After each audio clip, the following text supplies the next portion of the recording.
Hello, welcome to Serious Economics. Today we are going to study attitude skills. Okay, in last video we have studied the basic skills which is nominal, ordinal, interval and ratio. Okay, in this video we are going to see attitude skills, that is Likert, Thurston, Guettmann and semantic. Okay, so basically 2 levels पे मैंने skills को divide कर दिया. ठीक है, एक तो basic level जो हम देख चुके हैं पिछले वीडियो में, दूसरा एटीट्यूड स्किल जो कि हम देखने जा रहे हैं. ठीक है, स्किल का काम क्या होता है, वो क्या करता है, क्वांटिफाई करता है क्वालिटेटिव डाटा को. ठीक है, क्वालिटेटिव डाटा को वो क्वांटिफाई करता है. ठीक, स्किल में हमने ये चारों स्किल्स जो है देख चुके हैं और हमें अब देखना है Thurstone, Likert and semantic and गुएटमान.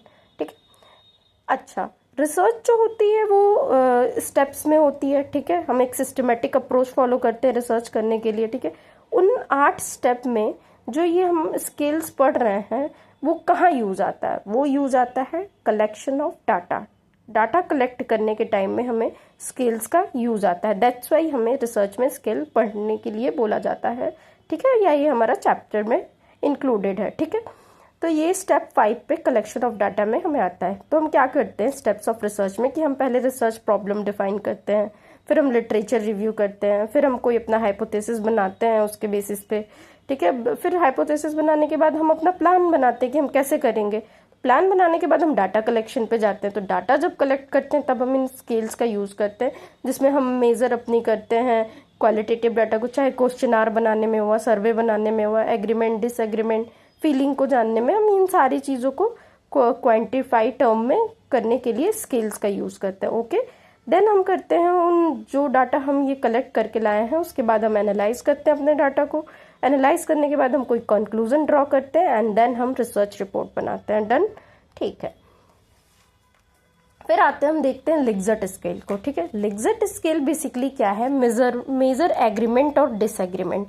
क्या करता है, एग्रीमेंट और डिसएग्रीमेंट को मेजर करता है. ठीक है, मींस फॉर एग्जांपल अगर देखोगे तो अगर 1 लिखा हुआ है, मतलब मान लो कोई चीज़ 5 नंबर्स में हमने डिवाइड कर दी. ठीक है, विच मीन्स अगर फर्स्ट नंबर हम चुनते हैं तो मीन्स हम स्ट्रांगली डिसअग्री कर रहे हैं, और अगर हम 5 नंबर चुनते हैं तो हम क्या कर रहे हैं, स्ट्रांगली अग्री कर रहे हैं. ठीक है, तो बेसिकली लिकर्ट स्केल इसी तरह का स्केल होता है जिसमें आप न्यूमेरिकल नंबर पे आप अपनी क्वालिटेटिव डाटा या टर्म्स जो है पुट कर देते हो. अगर मैंने कोई चीज़ पे स्ट्रांगली अग्री कर रही हूँ तो मैं 5 नंबर पे यूज़ कर लूँगी या 5 नंबर लिखूँगी, और अगर मैं स्ट्रांगली डिसअग्री कर रही हूँ तो 1 पे चले जाऊँगी, या फिर मैं न्यूट्रल भी हो सकती हूँ, मेरा कोई ओपिनियन ही नहीं है किसी पे, तो वो मेरा 3rd हो जाएगा. ठीक है, मैं 3 पे लिख दूँगी. ठीक, अब आते हैं डिफरेंशियल स्केल. देखो, एटीट्यूड स्केल के ही ये सारे पार्ट हैं, बट ये जो सेमेंटिक डिफरेंशियल स्केल है एंड थर्स्टन जो स्केल है, ठीक है, ये डिफरेंशियल के अंदर भी आता है.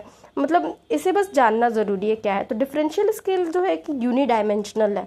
ठीक है, ये प्री असाइंड न्यूमेरिकल वैल्यूज होते हैं. देखो क्या है ना कि एटीट्यूड स्केल के ही ये सारे टाइप है. ठीक है, मैंने ये सब टाइप एक इंक्लूड कर दिया है डिफरेंशियल स्केल. मतलब ये जो दोनों सेमेंटिक एंड थर्स्टन है इनकी मोस्टली सिमिलर प्रॉपर्टीज हैं. ठीक है, क्यों सिमिलर प्रॉपर्टीज है, क्योंकि ये आते हैं डिफरेंशियल स्केल के अंदर. और डिफरेंशियल स्केल क्या कहता है कि वो जो है पहले से ही न्यूमेरिकल वैल्यू जो है प्री असाइन करता है. ठीक है, फिर उसके बाद वो स्केल्स में नापता है. ओके, पहले न्यूमेरिकल वैल्यू डिसाइड कर लिया कि मैं इतने से इतने तक का नापूंगा, देन वो अब अपना क्वालिटेटिव टर्म्स जो है वहाँ पे यूज़ करता है. Qualitative terms means feeling, sad, bad, जो भी ये सारी चीज़ें होती हैं जो न्यूमेरिकल फॉर्म में नहीं होती हैं. ठीक, अब देखते हैं सेमेंटिक डिफरेंशियल स्केल.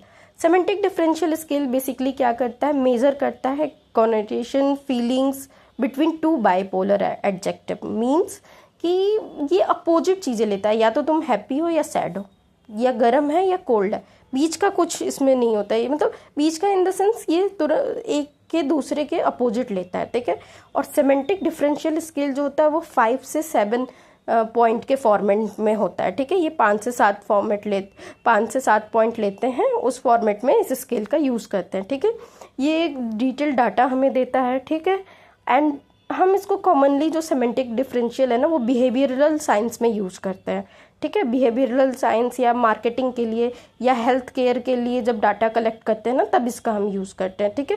क्योंकि ये क्या है, इसके सेमेंटिक डिफरेंशियल स्केल में ये एबिलिटी है कि वो मेज़र करता है न्यूएंसेस जो है हमारे एटीट्यूड में, ठीक है। फॉर एग्जाम्पल अगर हम देखें, जैसे कि हमने ये 7 पॉइंट ले लिया, ठीक है, मतलब 7 हमने इस स्केल पे नंबर लिख दिए और एक साइड हमने लिखा इकोनॉमिकल प्रोडक्ट, एक लग्जरी प्रोडक्ट। ये देखो दोनों एक दूसरे से अपोजिट है, यहाँ तो इकोनॉमिकल है और यहाँ पे लग्जरी है, ठीक है। तो कोई मॉडरेट प्रोडक्ट नहीं है यहाँ पे। तो अगर मान लो मैं 7 चुनती हूँ, ठीक है, तो मैं इकोनॉमिकल प्रोडक्ट बहुत पसंद करती हूँ। फिर मैं जैसे इधर जाती हूँ तो मतलब थोड़ा कम, हल्का सा कम 1% मैंने कम चुना अपना इकोनॉमिकल प्रोडक्ट और हल्का 1% मैंने ज़्यादा चुना लग्जरी प्रोडक्ट, ठीक है। अब जैसे जैसे मैं जाती हूँ 3 पे, ठीक है, तो मैं लग्जरी प्रोडक्ट के ज़्यादा करीब हूँ कंपेयर टू इकोनॉमिकल प्रोडक्ट। हालांकि मैं प्रेफर कर रही हूँ इकोनॉमिकल प्रोडक्ट, बट मैं एक लग्जरी प्रोडक्ट ज़्यादा प्रेफर कर रही हूँ, ठीक है। ये आपको बता सकता है ये scale, semantic differential scale. Understood?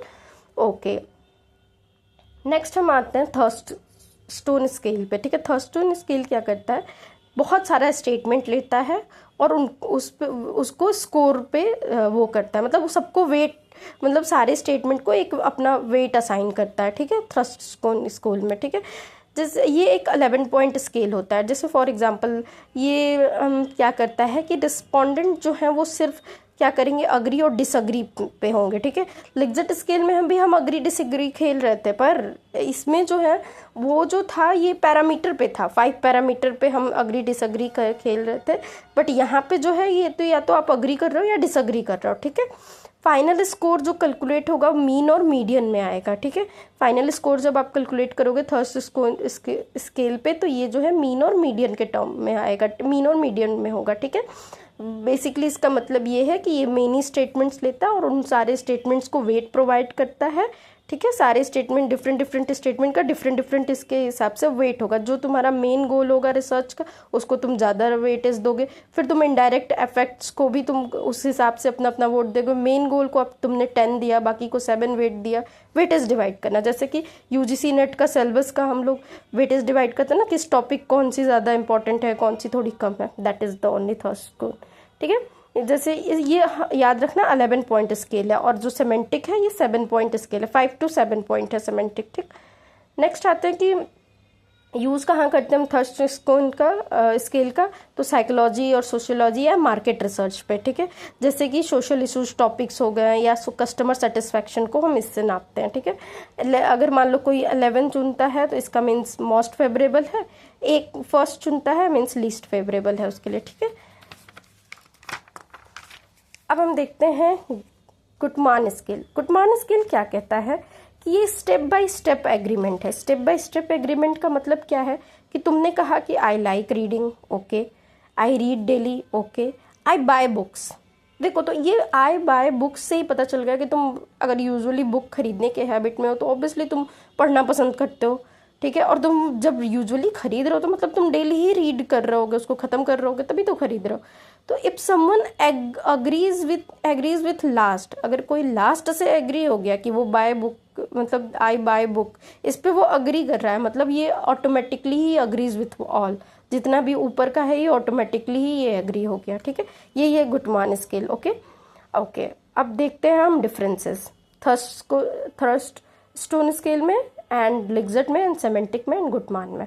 देखो पहले तो हमने किसने इन सारे स्केल्स को दिया है, तो थर्स्टस्टोन स्केल को थर्स्टस्टोन नहीं दिया है, लिग्जट को लिग्जट नहीं दिया है। बट ये इंपॉर्टेंट है, ये पूछा भी था यूजीसी नेट में कि सेमेंटिक नहीं लिखा था, उसमें पूछा था ऑसगुड स्केल क्या है, ठीक है। ऑसगुड स्केल क्या है, तो ये क्या है, अपोजिट जो है हम जब नापते हैं बाइपोलर एडजेक्टिव वो है सेमेंटिक, ठीक है। और गुटमान स्केल गुटमान ने दिया है, ठीक है। थर्स्टस्टोन स्केल में क्या होता है कि एक्सपर्ट जजमेंट लगती है। एक्सपर्ट जजमेंट मतलब ऑलरेडी हम न्यूमेरिकल वैल्यू जो है सोच चुके होते हैं कि हम किस चीज़ को क्या वेटेज देंगे, ऑलरेडी ये एक्सपर्ट सोच चुका है, ठीक है। ये ऑलरेडी एक्सपर्ट जजमेंट है, वो अपने हिसाब से रेटिंग दे चुका है कोई ना कोई चीज़ों को, एंड बस वो आपसे पूछ रहा है आपकी प्रेफरेंस क्या है। ये है थर्स्टस्टोन स्केल, ठीक है। एक्सपर्ट जजमेंट लगती है। लिग्जर्ड में सेल्फ रेटिंग होती है, ठीक है, आप खुद रेट करते हो कोई भी चीज़ को, आप कितना अग्री कर रहे हो, डिसअग्री कर रहे हो। सेमेंटिक में अपोजिट है, बाइपोलर एडजेक्टिव होता है, ठीक है। एंड गुटमान में कम्युलेटिव, ओवरऑल ऑर्डर, मतलब सारे ही ऑर्डर को, सारी ही चीज़ों को मिला के ओवरऑल ऑर्डर आप जो है गुटमान में होता है, ठीक है। अब देखो थर्स्टन स्केल जो है अग्री या डिसएग्री पे काम करता है, पर लिग्जर्ड जो है लेवल ऑफ अग्रीमेंट पे काम करता है। आप फर्स्ट लेवल पे हो, 5 लेवल पे हो, 4th लेवल पे हो, ठीक है, लेवल यहाँ पे याद रखना है, इसमें भी अग्री डिसएग्री का काम है, पर लेवल ऑफ अग्रीमेंट है, ठीक है। ऑसगुड या सेमेंटिक स्केल जो है वो बिटवीन अपोजिट्स में काम करता है, ठीक है, बिटवीन अपोजिट्स में। एंड गुटमान जो है यस और नो के पैटर्न में काम करता है, ठीक है।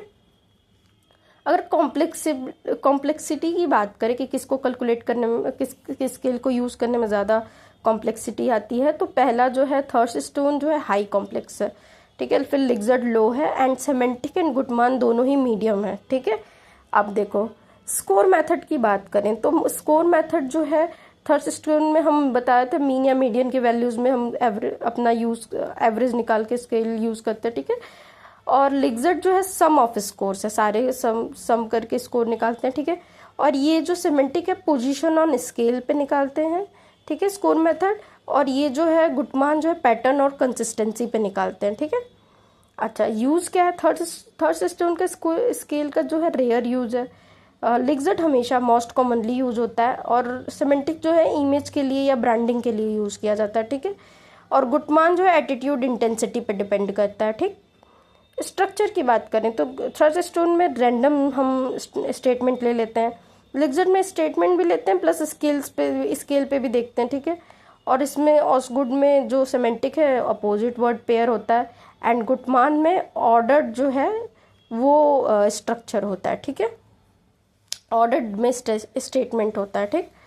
अब देखो बात करें कि चूजिंग द राइट स्केल, कैसे हम राइट स्केल चुन सकते हैं अगर ओवरऑल क्रक्स देखें तो नॉमिनल और ऑर्डिनल जो है बेस्ट होता है फॉर क्वालिटेटिव रिसर्च और कैटेगोरियल डाटा के लिए, ठीक है। किसके लिए नॉमिनल ऑर्डिनल काम आता है? क्वालिटेटिव रिसर्च के लिए और कैटेगोरियल डाटा के लिए, क्योंकि ऑर्डिनल जो है रैंक देता है, नॉमिनल जो है सिर्फ क्या देता है, नेमिंग देता है, और नेमिंग देता है पर क्लासिफिकेशन बताता है और नेमिंग देता है, पर ऑर्डिनल जो है सिर्फ रैंक देता है पर इसको डिफरेंसेस नहीं पता होता, ठीक, डिफरेंसेस इसमें क्लियर नहीं होता है। फिर आते हैं हम interval scale for quantitative data research के लिए, ये प्रिसाइज मेजरमेंट देता है, ठीक है, कितना इक्वल गैप्स हैं और ये सारी चीज़ें आप इंटरवल रेशियो से पता करते हो। अब वहीं बात करें लिग्जर्ड, सेमेंटिक एंड गुटमान थर्स्टन की, ये बेस्ट किसके लिए? साइकोलॉजिकल, सोशल, कंज्यूमर रिसर्च के लिए हम इनको यूज़ करते हैं। That's it.